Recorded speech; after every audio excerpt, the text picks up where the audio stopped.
Alors on va parler de la question, j'ai pensé un peu que faire cet après-midi, on parlait de la question de l'autorité sur soi-même, la question de la maîtrise de soi.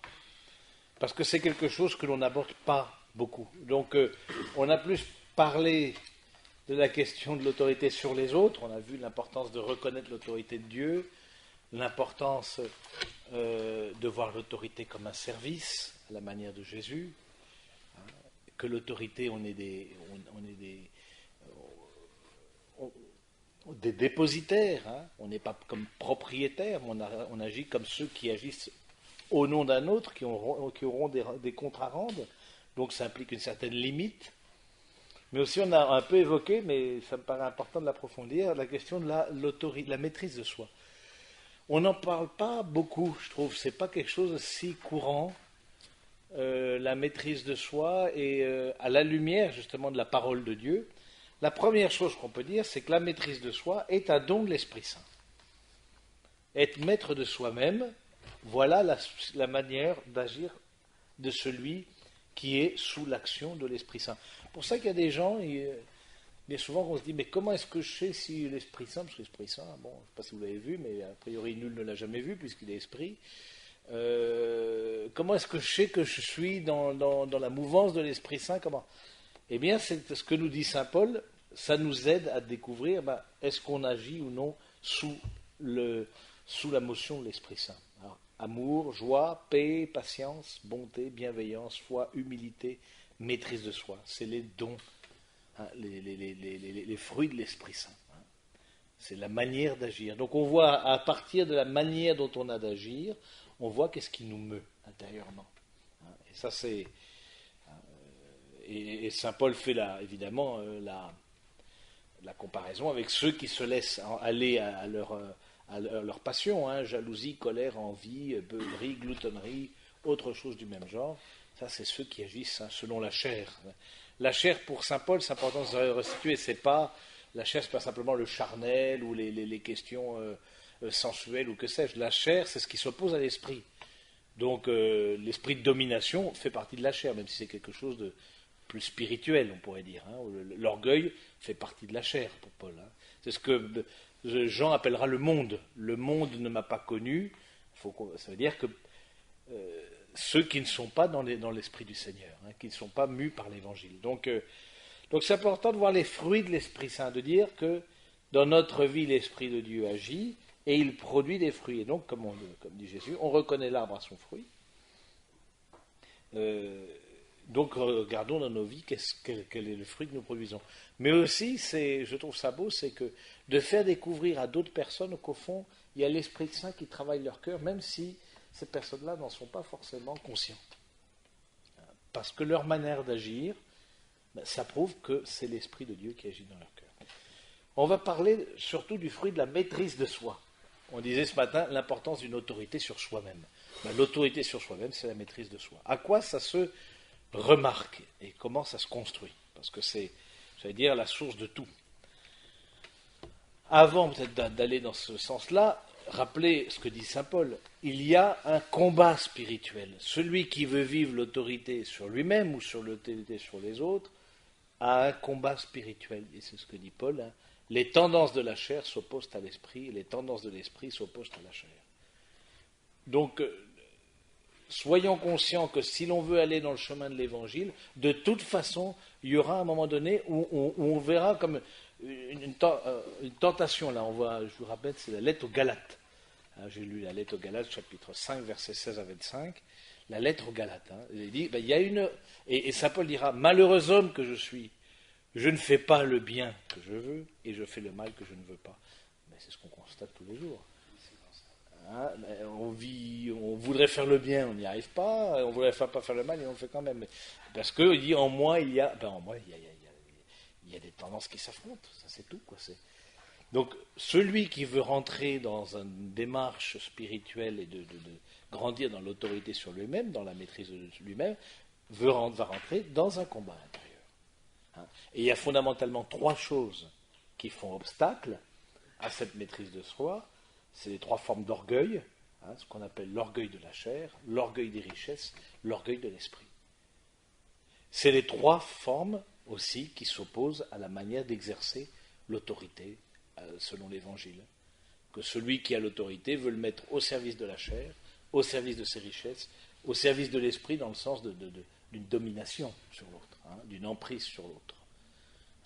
Et ces trois formes de tentation, les trois formes de combat, c'est des lieux. Tous nos combats sont autour de ça. Dans le monde économique, l'exercice de l'autorité, la richesse, c'est quand même un moteur. C'est-à-dire que, oui, non, mais c'est un moteur, mais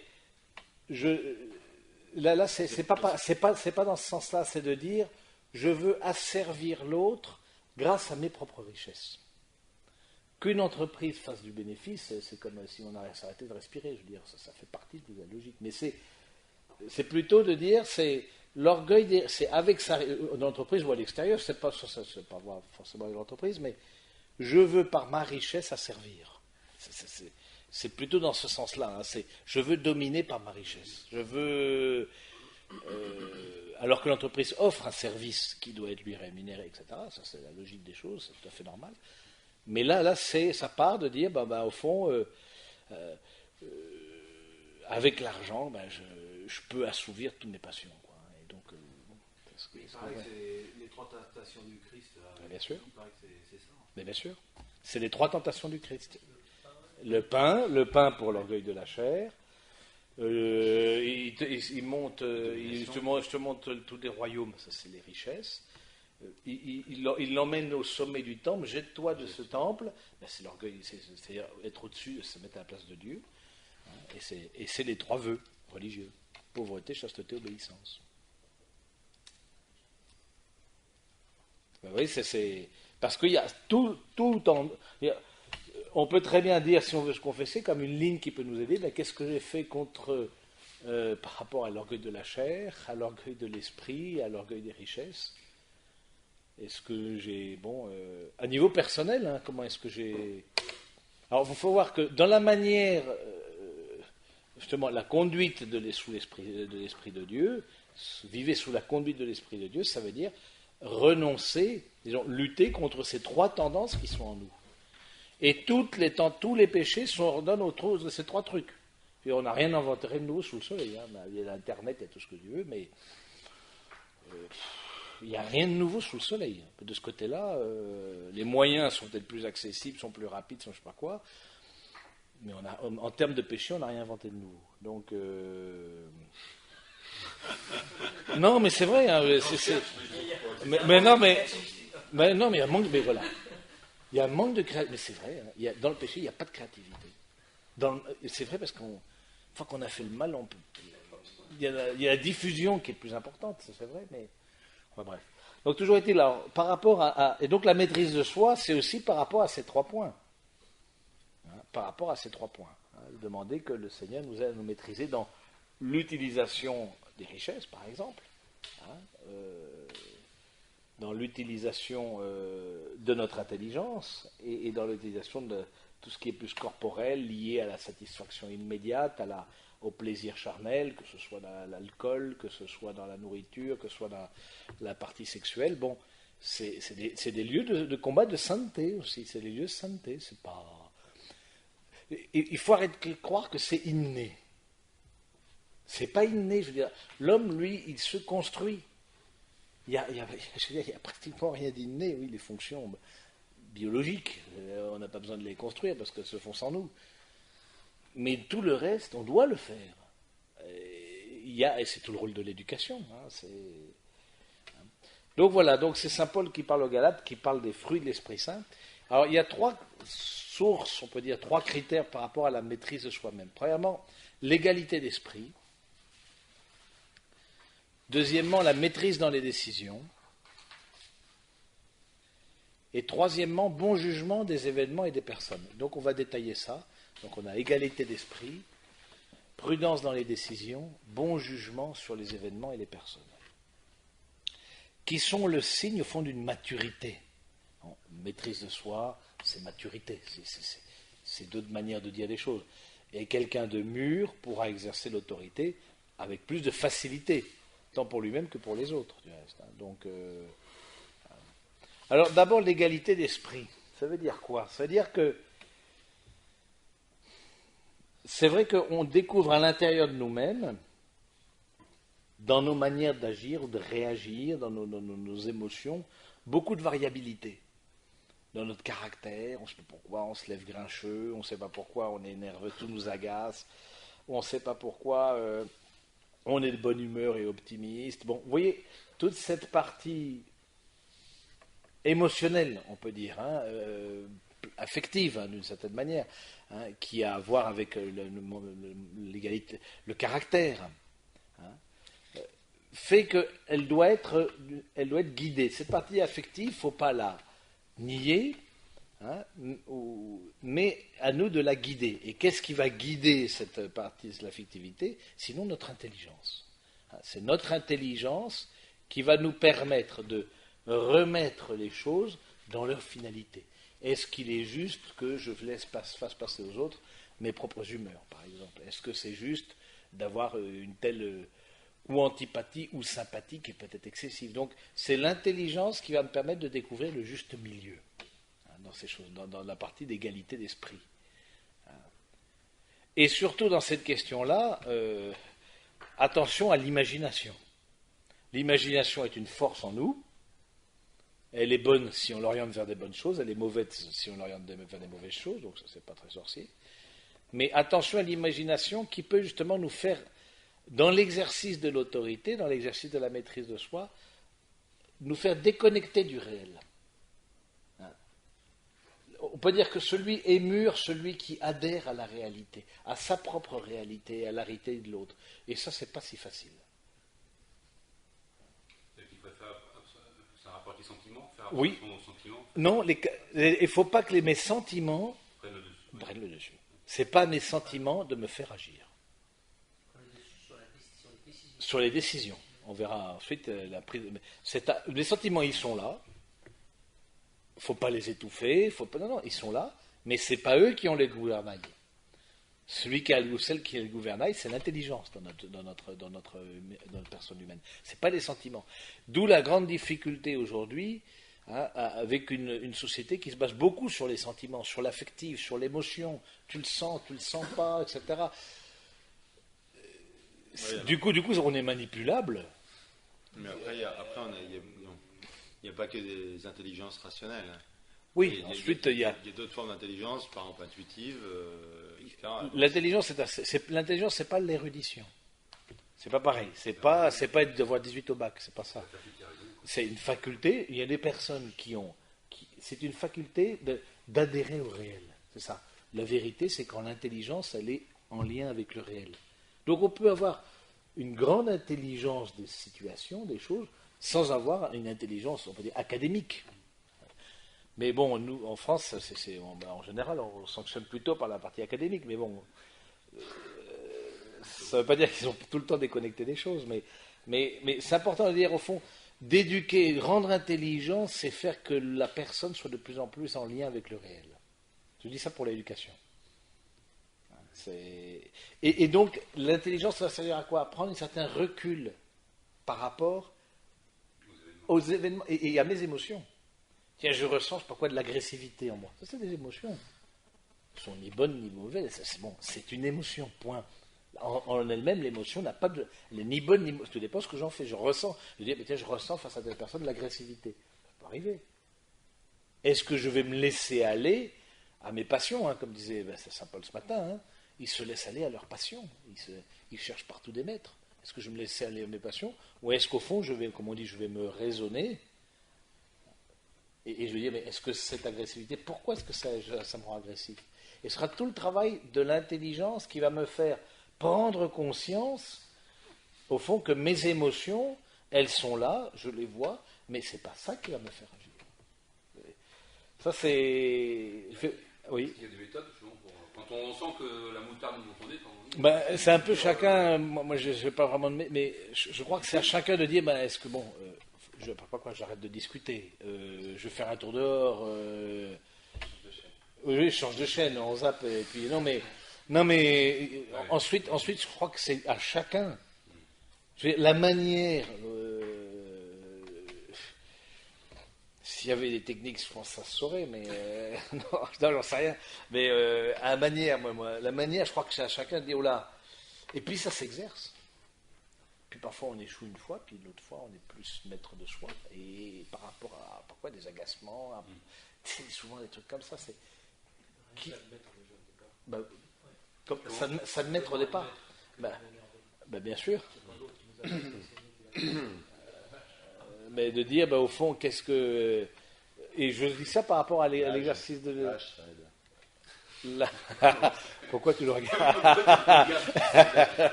Et le regard, tu sais, lâche, ça aide. Non, mais c'est vrai, on voit des. Tu as raison, Grégoire. Non, mais c'est vrai, on voit des personnes âgées qui ont été. Qui ont eu des tempéraments de feu, etc. Et qui sont ensuite. Qui sont plus apaisés. Beaucoup plus apaisés. C'est vrai. Oui, l'expérience, quoi. Bon, là, La prière, je pense, le fait de prendre du recul, d'avoir l'habitude de prendre du recul par rapport à la. C'est évident. Ça, c'est. Si on priait, si tout le monde. Non, mais c'est vrai, mais. Ne serait-ce que, je veux dire, si on prenait un temps de silence, au-delà d'une dimension de foi, mais on serait tellement moins dans cette hyperactivité, dans cette anxiété qui nous fait agir. Parfois, il nous fait dire des choses ou faire des choses. Alors bon, la question donc par rapport à nos sentiments et par rapport à nos sentiments, ils sont là, mais c'est pas eux qui vont gouverner. Notre imagination, elle est là, mais c'est pas elle qui va gouverner. Ce qu'on appelle la folle du logis parfois. Parce que moi, j'imagine que l'autre va se faire ceci, j'imagine que l'autre. Il faut voir un peu comment parfois ça peut aller loin. L'imagination, on projette sur l'autre des trucs, mais on n'est plus dans la réalité. Ah mais non, on n'est même pas pensé. Parfois, des trucs tellement abracadabrants, bref. Donc la question, au fond, la maîtrise de soi aide à prendre du recul.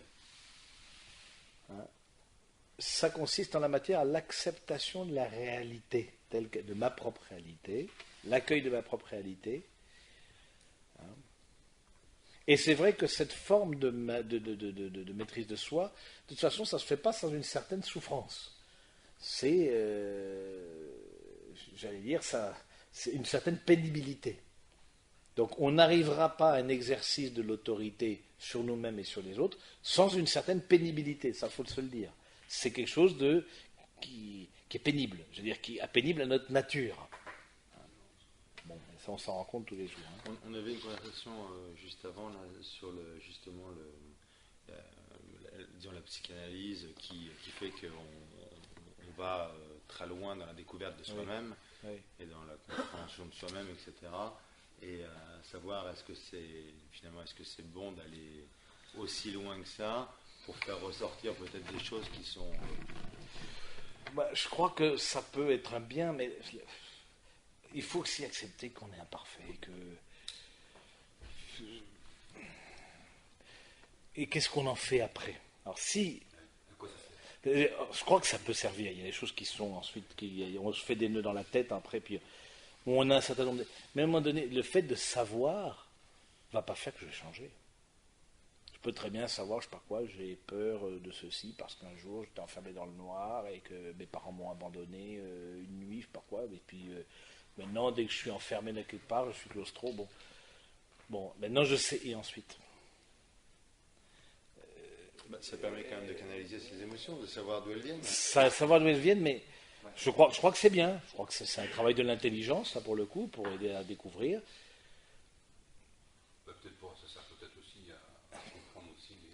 Actes qu'on pose, oui. Peuvent poser dans les autres sans comprendre pourquoi. Mais derrière ça, je crois qu'en soi c'est bien, je pense que c'est quelque chose de positif, mais derrière ça je me dis, est-ce qu'il n'y a pas le désir de certaine comme si on ne voudrait plus avoir du tout de point faible. Je ne sais pas si je me fais comprendre.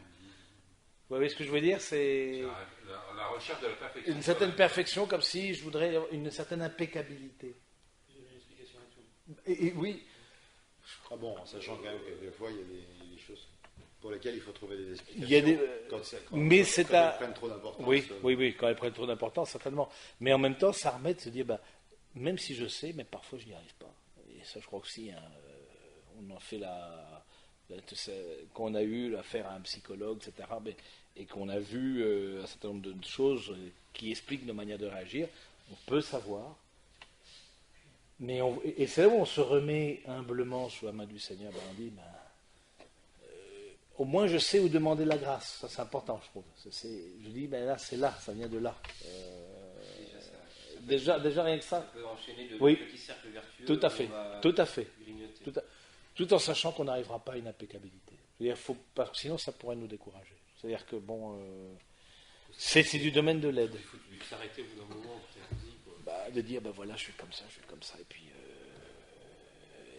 c'est tout. Et puis le Seigneur, même comme ça aussi, je veux dire, c'est... Bon.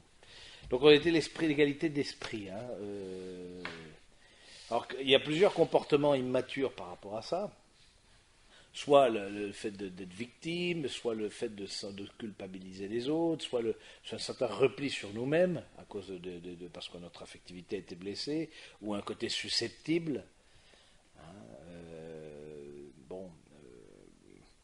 On n'arrive pas, au fond, derrière tout ça, c'est que on n'arrive pas à prendre de la distance, on peut dire ça. On n'arrive pas à prendre de la distance entre ce que l'on ressent et ce qui est. C'est-à-dire,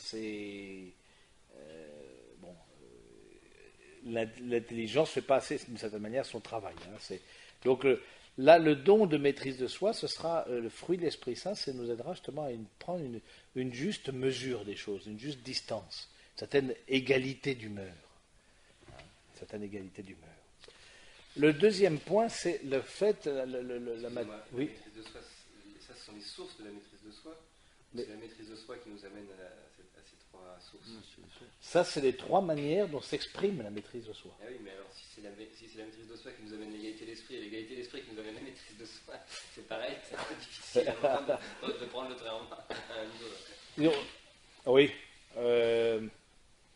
Non, mais En même temps, on va terminer, puis ensuite on verra s'il y a d'autres choses. La prudence dans les décisions. Alors ça, c'est très intéressant de méditer sur la prudence dans les décisions. Dans la manière d'agir, il y a toutes décisions, surtout les plus importantes, doivent avoir trois étapes. Premièrement, la réflexion. Deuxièmement, le conseil. Troisièmement, l'action. Premièrement, la réflexion. Donc, ça veut dire quoi? Que ma intelligence sert à ordonner les moyens aux fins, sert à hiérarchiser les fins, c'est-à-dire à dire qu'est-ce qui est le plus prioritaire, mais surtout que quand je prends une décision, que j'ai le temps de la réflexion, et c'est souvent ce qui me manque, le temps ce qu'on appelle de la délibération. Je me dis à moi-même, pourquoi est-ce que je fais ce que je fais? Pour les décisions les plus importantes, on va s'acheter un pain au chocolat, on ne va pas non plus rester 3 heures devant la boulangerie. Parce que là, non mais il y en a, on va voir, chaque chose a une certaine déviance aussi. Oui, elle a déjà décidé. Comment? Pour ne pas l'acheter. Pour peut-être ne pas l'acheter. Je veux dire, le moment tellement long, oui. justement, être pour ne pas l'acheter. Oui. On va voir ça, justement. Donc, on va voir si on va y venir. C'est du vécu. Donc de faire au fond que la réflexion, que ça veut dire quoi? La réflexion, c'est ce qu'on a dit, et non pas l'émotion, est à prendre en compte quand on a à prendre des décisions. Mais il y a deux obstacles, disons, deux manières par rapport à ce point-là de travers, on peut dire ça, où la personne qui est indécise et qui toujours sera dans une étape de réflexion sans jamais passer à l'action, qui est une forme aussi d'immaturité, une forme de... Elle se laisse au fond derrière ça, il y a une angoisse, un stress, une anxiété, une peur d'être jugé, une peur de regard des autres, qui fait que je ne passe pas à l'action. Ou alors, et ça c'est très souvent, on agit sans réfléchir. Non, la réflexion. On en est toujours à la réflexion. La délibération, je me dis à moi-même pourquoi je fais ceci. Je me le dis, c'est d'autant plus important quand on exerce l'autorité qu'on a à le dire aux autres. Si on n'a pas cette première étape, on risque indécision. Oui, c'est ça. Je ne suis peut-être pas assez clair, mais dans l'étape de la prise de décision, la prudence dans la décision, il y a 3 étapes. Il y a la réflexion, il y a le conseil et il y a l'action. Ça, moi, on l'a beaucoup, enfin, on est tous, surtout dans l'histoire des punitions qu'il en faut, en fait. punition pour un enfant doit être réfléchie. Ben oui. Et puis les interdits, par rapport aux interdits, il y a Oui, toujours des interdits. Ils vont être réfléchis. Surtout dans une société actuelle où les interdits ont volé en éclats, etc. Bon, il y en a d'autres par ailleurs, mais qui se créent, mais il faut dire pourquoi. Et surtout quand on a exercé l'autorité, il faut dire pourquoi on prend telle décision. Mais ça implique soi-même d'y avoir réfléchi. Et non pas dans l'urgence, comme ça, prendre des décisions à brûle-pourpoint et ensuite dont on ne sait pas rendre compte. Hein. Donc la prudence, la première opération de la prudence, la première étape, on peut dire, hein, c'est la réflexion. La deuxième est donc avec les deux travers que j'ai remarqué, soit l'indécis, soit celui qui agit sans réfléchir. Ah bon, on est quand même dans la vie réelle, amené à prendre des décisions de manière quand même très rapide. Ah bon, Oui. Des petites décisions, mais qui peuvent avoir des portées aussi importantes pour la personne, par exemple. Je pense que c'est par rapport à la question de l'autorité. Oui, par rapport à l'autonomie, même de façon générale, même de façon générale. Prendre des décisions très rapides, si on ne fait pas les étapes, on perd d'autorité. Oui, et on perd aussi de la sûreté dans la décision. Et on ne peut pas être dans l'urgence permanente. Je trouve que Ouais. quand on a de l'entraînement, si je veux dire, pour simplifier, on fait ces trois étapes dans l'instant. On a une décision ultra rapide à prendre. En fait, elle est d'abord réfléchie. On demande conseil. On demande conseil. Et on passe à Soit l'action. On n'a pas le temps de demander à quelqu'un d'autre. Non, mais on peut très bien avoir à faire le Mais parfois on peut passer un coup de Et fil. puis on prend la décision. Mais vous voyez, je crois que c'est ça, c'est une question d'entraînement. De se dire, au fond, quand je vais prendre une décision, je sais que j'ai trois étapes. Et à la fin, ça devient une seconde nature. Une manière d'agir qui fait, est-ce que je prends conseil? Est-ce que j'ai réfléchi? Tac, et ça peut se faire assez vite. C'est pas... hein, le conseil, demander conseil, ça veut dire, on n'agit pas dans les grandes décisions, les plus grandes décisions, sans avoir demandé conseil. Hein, ne serait-ce qu'un coup de fil, qu'est-ce que tu en penses? C'est un acte d'humilité, vous voyez. Dans les décisions du couple, c'est souvent vu, ça, qu'il y en a soit l'un soit l'autre qui prennent une Si décision c'est, mais non, mais sans avertir l'autre. et puis, si c'est pour vivre, c'est source de conflit, c'est pour vivre comme célibataire, pas peine de se marier. Non, mais c'est vrai. Si c'est pour vivre en couple, c'est évident. Ça complique les choses. Ah ben, non mais, Ça aussi, il est vécu. non mais oui, mais ça complique les choses. Oui, bah oui, ça. Oui, ça parfois ça nous ralentit, parfois. Bon. Alors par rapport à cette question du conseil, là aussi il y a deux formes d'excès. Soit celui qui demande conseil à celui qui ne peut pas le conseiller, les gens qui par exemple se confessent à leur coiffeur, ou demandent ou racontent leur vie matrimoniale à leur boucher, c'est extrêmement fréquent. Parce que les gens sont très seuls quand même pour faire face à beaucoup de choses dans nos sociétés contemporaines. Bon. Donc on demande conseil à une erreur sur la personne, soit la personne qui ne demande pas du tout conseil, qui réfléchit et agit, sans avoir pensé qu'au fond, dans cette maîtrise de lui-même, le conseil peut apporter un élément supplémentaire. Vous voyez, le conseil, je trouve que, voir comme responsable de congrégation, il y a un conseil. J'ai trois conseillers, et trois conseillers très différents les uns des autres. Et c'est toujours intéressant de dire, mais même si la décision elle est mienne, mais il y a toujours un éclairage. Je trouve qu'il y a toujours quelque chose auquel on n'aura pas pensé. C'est peut-être pour conforter, peut-être pour affirmer, peut-être, mais la question du conseil, au fond, même pour l'autorité, ça éclaire vraiment beaucoup. Ou alors il y a Et attention aussi, peut-être un troisième point, de ne pas faire porter à celui à qui on demande conseil le poids de la décision. Ouais, oui. C'est un conseil. C'est pas lui qui prend la décision. Parce que, Mais c'est un conseil. Ça ne peut être qu'un conseil. Pourquoi je pense, dans ce rôle-là, dans ce rôle-là, c'est le père spirituel. Le père spirituel n'a pas à prendre la décision. Il n'a pas, je sais pas quoi, il y a un jeune homme qui vient, il dit j'aimerais me marier, il dit marie-toi. Non, il n'était pas à lui de dire ça. Il l'aide à réfléchir, il est de l'ordre du conseil, il n'est pas de l'ordre de l'action. Mais il y a aussi un travers, il y a ceux qui demandent toujours conseil. qui cherche vous voyez, comme une forme d'anxiété, toujours à se rassurer. Toujours oui, vous savez, mais monsieur machin m'a dit que j'étais bien. Le père machin, le directeur de ceci m'a dit, vous savez, j'avais bien raison de faire ça. C'est donc. La troisième, donc, ou alors il y a aussi demander conseil à la bonne personne, mais ne pas écouter les conseils. Faire complètement à l'inverse. On lui dit, vous savez, tout le monde lui dit, vous savez, c'est mieux d'aller à droite, là. Bon, on va à gauche. Ou alors c'est mieux, écoutez, faites ceci, on fait l'inverse. C'est assez intéressant dans notre manière de fonctionner, et ça, c'est dans l'exercice de l'autorité, il y a de grosses conséquences. La troisième. aussi la déviation cartomancienne, où on va chercher un conseil, voilà. Quand on sait ce que ça va être, qui va être celui qui nous convient. Qui nous convient. On n'ose pas demander conseil vraiment à des personnes, se laisser contredire, quoi. Qui pourraient ne pas être d'accord avec nous, qui pourraient ne... La troisième chose, donc, c'est l'action. Dans l'action, il y a ce qu'on appelle donc le fait de passage à l'acte. Là aussi, il y a des difficultés.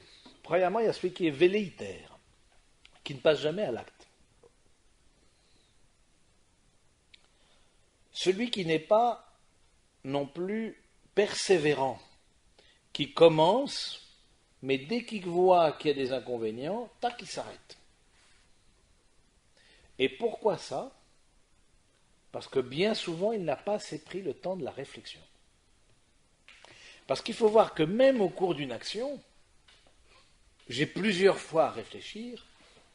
Je sais pas quoi, je veux fonder une entreprise, mais ça prend du temps. Donc, il y a tel pas, ensuite il y aura tel autre, il y aura telle chose, mais à l'intérieur même d'une action, je peux être amené et à reprendre conseil, parce qu'il y a un pas suivant à faire, ou il y a une optique nouvelle qui se présente. Donc, rebelote, c'est-à-dire, tiens, il y a quelque chose, est-ce que je prends conseil, est-ce que j'ai réfléchi ? Et bien souvent, les personnes qui s'arrêtent au milieu du chemin, c'est qu'elles n'ont pas assez ce qu'on appelle l'amour de la finalité, c'est-à-dire le but qu'elles poursuivent, d'aller jusqu'au bout. Moi, j'ai vu un reportage, il n'y a pas très longtemps, mais qui est assez hallucinant.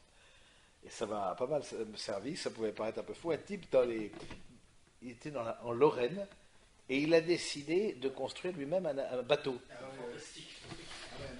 Un énorme bateau. Mais le type, mais il était mobilisé par la faim. Puis tout le monde disait, il a commencé à taper les tôles sur le trottoir. Il était, je pense, travaillait dans la sidérurgie ou dans les mines, je ne sais pas quoi. Bon. Et c'était assez intéressant de voir ce reportage. Je dis, au fond, cet homme-là, il y a eu des obstacles, mais il y avait l'amour de ce bateau qu'il voyait et qui était tellement mobilisé, tout était ordonné à ça. C'est-à-dire, il ne pensait que pour ça, son imagination était pour ça, ses moyens financiers étaient pour ça, son intelligence était pour ça. Bon, on voyait bien, et il est arrivé, il y avait des obstacles. Entre autres, il y a eu la mort de son fils entre-temps, mais il y a eu des tas d'obstacles. Et certains lui disent, mais qu'est-ce que c'était fait un bateau en pleine Lorraine, etc., un champ de naval, ça peut paraître aberrant. Non, mais c'est vrai qu'on regarde ça comme ça. Vous voyez, mais je trouve ça intéressant parce que c'est l'exemple, tout simple, mais qu'on peut voir aussi dans la vie des saints, des gens qui sont tellement finalisés que quels que soient les obstacles, eh bien, ils trouvent les moyens. Et souvent, on n'a pas assez d'amour de la finalité. On ne sait pas pourquoi on veut ce qu'on veut. On n'aime pas assez. Et c'est l'amour qui nous fait passer à l'action. Et plus notre amour est fort, plus on sera à même de passer au-delà des épreuves. Parce qu'on sait pourquoi on veut faire ce qu'on fait. Lui, c'était un rêve d'enfant, un rêve de gamin, de construire son bateau, et son rêve, il a voulu le faire réalité, quoi. Et du coup, il y a des gens qui se sont mis. Mais ouais, quand on voit quelqu'un qui est motivé, il y en a un Allemand qui était venu avec sa remorque pour emmener le bateau auprès de la mer, parce qu'il était il était à l'intérieur des terres, le type. Je veux dire, c'est vrai que c'est spécial quand même, un bateau de 20 mètres, je sais pas combien, un truc énorme. Non, mais c'est spécial. On se dit, mais on l'a pris pour un fou. Mais c'est assez intéressant de voir au niveau humain. Voilà un homme qui était finalisé, une finalité X, ni bonne ni mauvaise, je veux dire plutôt bonne, mais bon. Un type tout simple, un type qui est ouvrier dans la mine, mais il avait une idée et il y allait jusqu'au bout. Et je trouve que c'est ce qu'on appelle aussi la grandeur d'âme, qui est importante dans l'exercice de l'utilité. La grandeur d'âme, c'est-à-dire être magnanime. Être magnanime. Être magnanime, c'est-à-dire avoir une âme grande. C'est-à-dire une âme qui n'a pas peur, au fond, d'affronter la difficulté, d'aller même au-devant de la difficulté. Mais parce que l'amour du but est là. Alors vous voyez évidemment tout l'exemple des martyrs, toutes les personnes qui... L'amour du Seigneur a été tellement fort que même leur propre vie n'est pas rentrée en ligne de compte quand il s'agit de confesser leur foi. Ils n'ont pas eu peur de livrer leur vie, parce que c'est l'amour de Jésus qui a été le centre de leur vie. Donc il y a le velléitaire, mais il y a ce qu'on appelle ça, le pusillanime. Le pusillanime, c'est celui qui s'arrête en chemin. Comme je disais, c'est l'inverse du magnanime. Le magnanime, c'est celui qui a une âme grande et qui il ne regarde pas la dépense. Mais pas la dépense seulement financière. Il ne regarde pas la dépense de lui-même. Alors que le pusillanime, tout de suite, il y a une difficulté, possibilité d'échec, etc.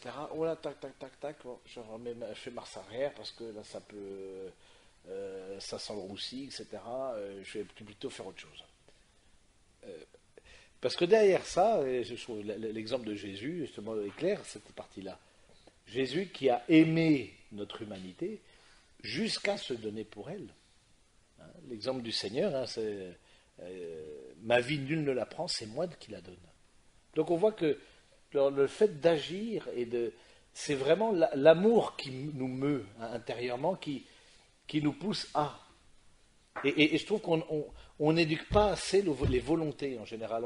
L'amour est dans la volonté, l'amour n'est pas dans la sensibilité, l'amour n'est pas un sentiment. Hein, Jésus ne nous a pas commandé un sentiment. Aimez-vous comme un sentiment, de cette manière, ça ne se commande pas, ça vient sans qu'on le veuille. L'amour est dans la volonté. Quand je prépare les fiancés au mariage, et on fait le commentaire de l'échange des consentements, de fait, dans l'échange des consentements, on ne demande pas aux fiancés s'ils s'aiment. Est-ce que vous voulez prendre Gertrude pour épouse? Oui, je le veux. Et on voit bien que quand on veut, et je pense pour l'amour matrimonial c'est pareil, est-ce qu'on le veut ou est-ce qu'on ne le veut pas? Est-ce qu'on veut encore? Est-ce que notre volonté, notre capacité est orientée vers ça? Ou on a regardé ailleurs, ou avec les difficultés, intérieurement on s'est refroidi. Hein, et notre volonté n'est pas vraiment dans ce sens-là, hein, de construire une communauté d'amour. Hein, vous voyez, je trouve il faut éduquer plus dans le sens de la force, du courage. Ça, on ne parle pas assez du courage.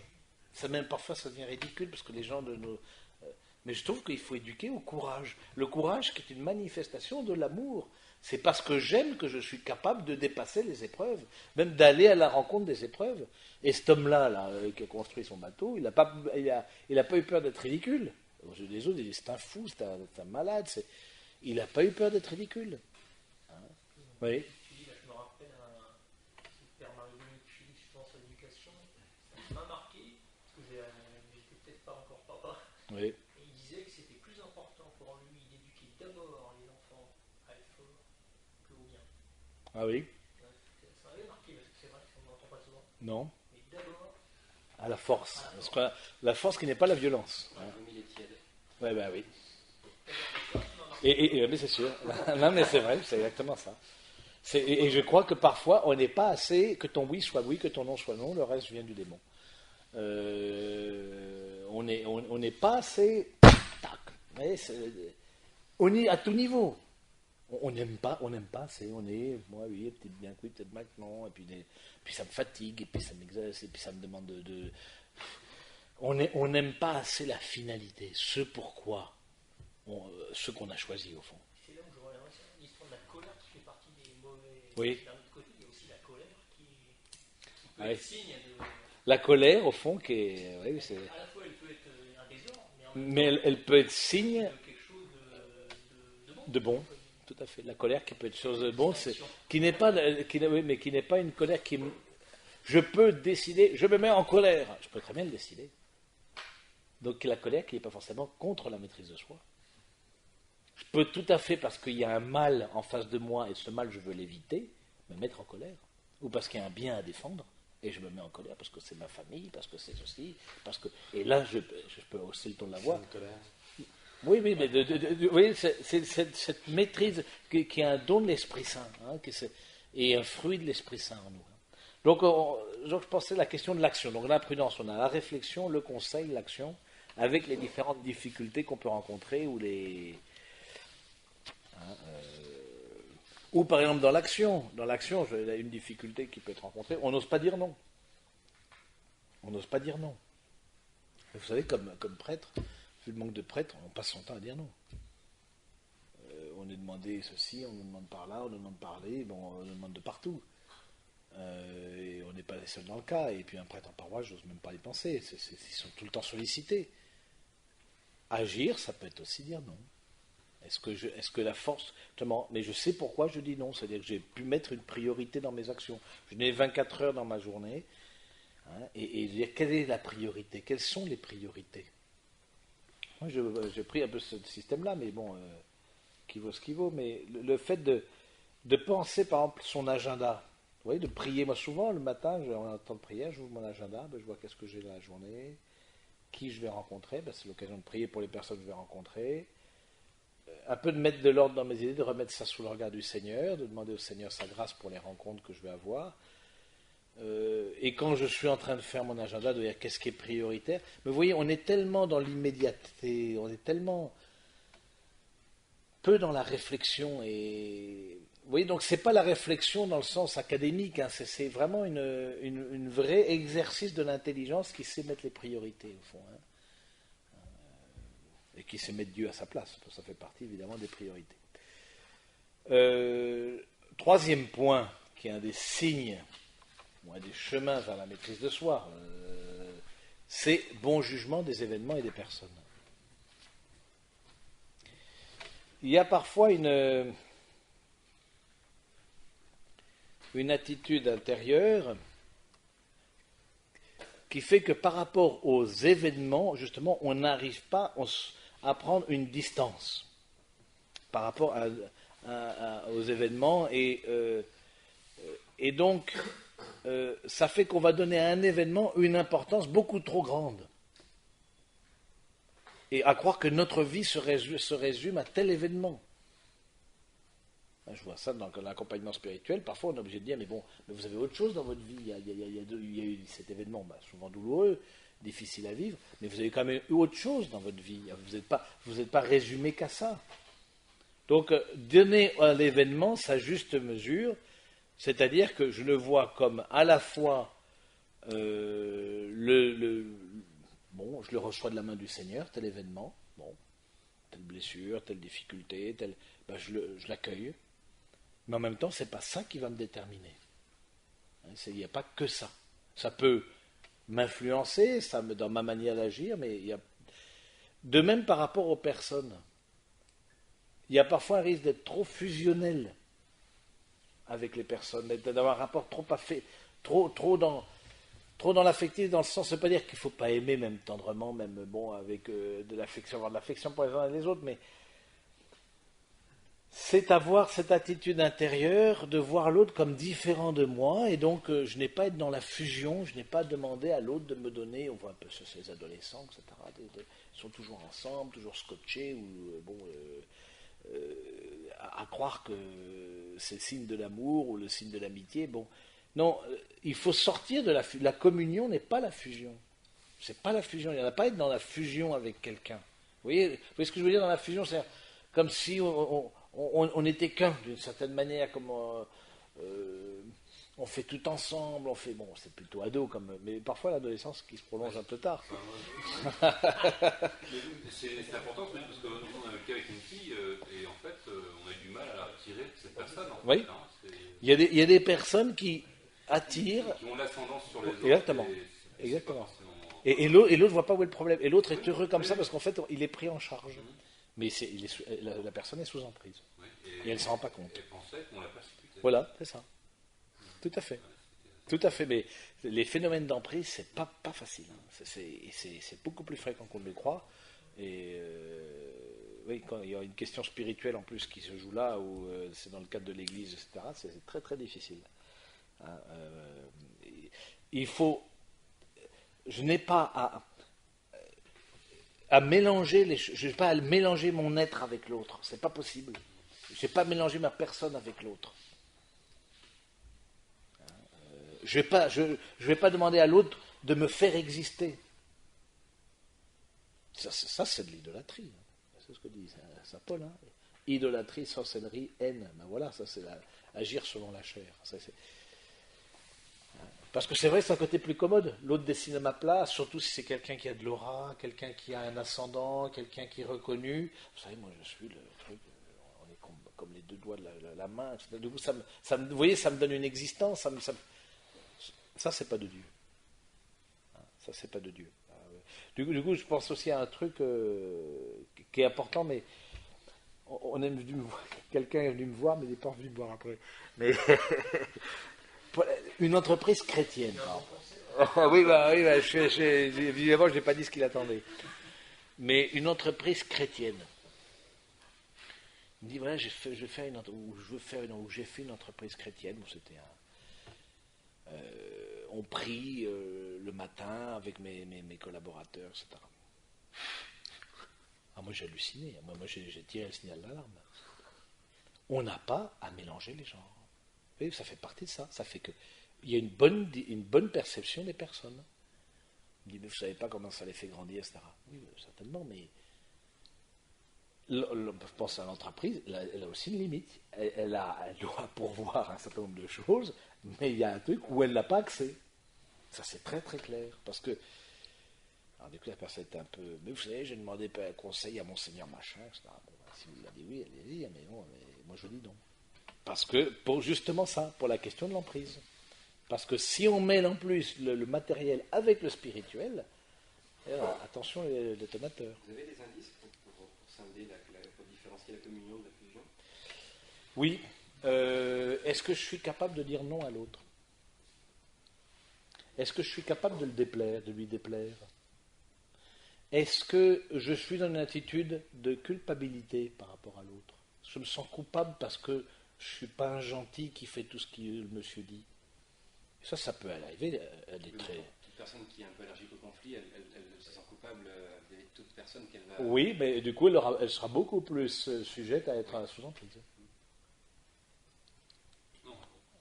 Ah oui, il y a quelqu'un qui est allergique au conflit, il se mettra vite dans l'indépendance de quelqu'un, surtout qui a de l'aura, et qui d'entre nous aime les conflits, je veux dire, sauf qu'à particulier, en général on les aime pas trop, mais bon, ça fait partie justement de la maîtrise de soi que d'aller à l'encontre des conflits, d'affronter le conflit.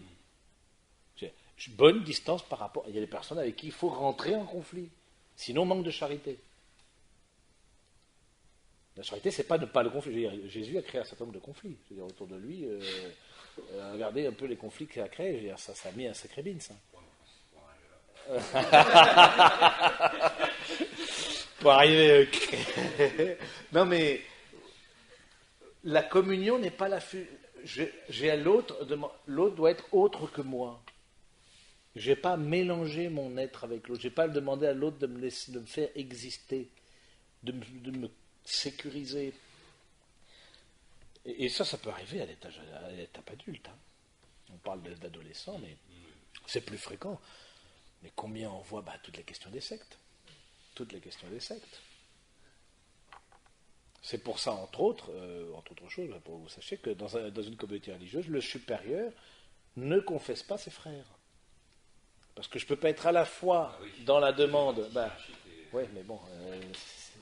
Si c'est marqué dans le droit, c'est que c'est précisément que ça s'est fait. Sinon, c'est dans le droit canon. Je ne peux pas à la fois demander à mon frère de faire ceci, et en même temps, de l'autre côté, le confesser de l'intérieur. Le pape, il se confesse à qui, alors? Hein? Ah, ben le pape, il n'y a pas de problème. Il n'y a pas de problème. problème, il y a tout le monde pour se confesser, au contraire. C'est qu'il a le droit de confesser personne. Ben, lui ne confesse pas. Lui ne confesse pas des personnes avec qui il est en autorité directe. Ouais. Bon, souvent Jean-Paul II allait confesser à Rome, mais on a des gens qui en verra plus, etc. Mais il ne va pas les confesser les membres de sa curie, la curie romaine, par exemple, certainement pas. C'est confessé ou c'est la direction spirituelle Les deux. qui va pas rentrer? Les deux, hein. La direction spirituelle et surtout les deux. Tout ce qui est, je n'ai pas à avoir accès à. Et ça, faut faire gaffe aussi, parce qu'on peut être vite tenté dans le domaine, justement, quand on est en autorité, de prendre en charge l'autre. Et parfois, il y a une demande. Et donc, de se mettre comme conseiller matrimonial, de dire, bah oui, tel problème, oui, vous savez, j'ai des problèmes d'alcool, ou j'ai des problèmes de ceci. Et l'autre vient vers vous, parce que vous êtes en autorité, pour vous demander conseil. Et est-ce qu'on peut se question, on dit peut-être, mais se confesser à un ami, enfin, le prêtre est un. Ah oui, non, ça c'est pas un problème, ça. Ça en tant que ça, c'est un prêtre ami, ça c'est pas une difficulté. Mais bon, c'est pas. C'est d'avoir une limite dans le pouvoir. Ben, c'est toujours pareil. On en revient toujours à la même chose. On a une limite, mais pas Dieu, tout simplement. Voilà. Donc, On l'aurait pas remarqué. au cas où on aurait... Oui, non, mais il y en a pour qui c'est pas si facile. Non, mais c'est vrai que ça peut paraître étonnant, mais il y en a pour qui ils n'arrivent pas à prendre conscience de ça, quoi. Il y a comme une forme de toute puissance, vous voyez, c'est ce qu'on appelle la toute puissance en psychologie. L'enfant doit sortir de la toute puissance pour accueillir justement qu'il n'est pas le tout, il n'est pas le tout de ses parents, il n'est pas le tout de sa maman, il doit petit à petit sortir de la toute puissance pour justement rentrer en relation. S'il est dans la toute puissance, ben, l'autre sera le prolongement de moi. Donc je ne verrai pas la différence entre l'autre et moi, on sera dans la fusion. Donc quand on a 1 an ou 2 ans, ça va, mais quand on a 30 ou 40, c'est un petit peu pénible, quoi. Donc, surtout quand on a le pouvoir, quoi.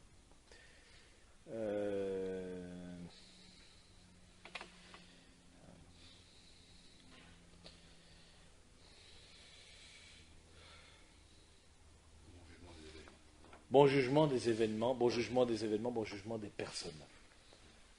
Et bon jugement des événements. Ben, on disait de ne pas donner à un événement, en même temps de recevoir l'événement de la main de Dieu, et en même temps de ne pas surdimensionner un événement. C'est intéressant de voir que le mot événement en hébreu, c'est le même mot que parole. La parole de Dieu est un événement. Dieu dit et cela fut. Pour l'homme de la Bible, la parole est événement. Et l'événement est aussi parole. Qu'est-ce que nous dit le Seigneur à travers ça? D'avoir une attitude de foi. Voilà. Donc au fond, c'est ces trois, on peut dire, axes, à la fois qui sont les signes, mais en même temps qui sont les chemins.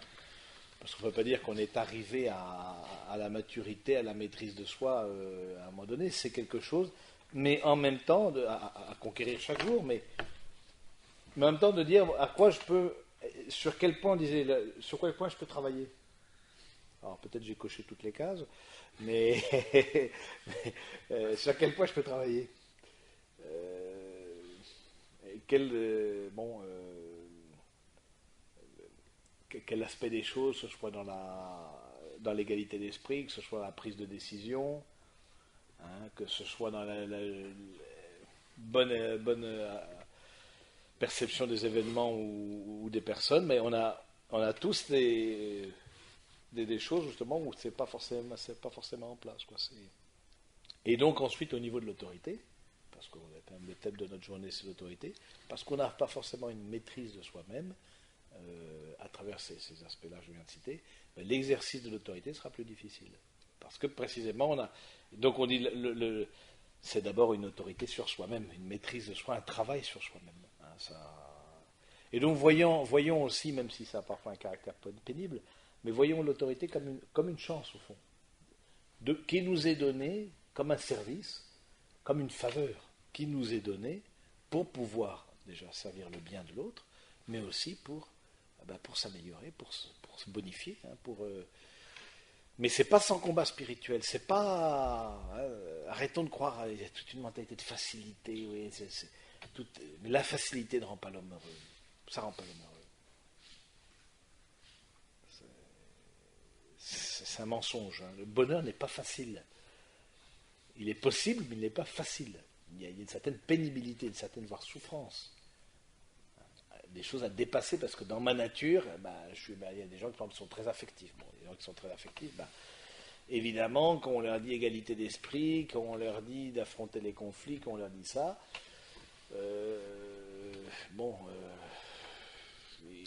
au niveau de leur nature, ça leur fait mal.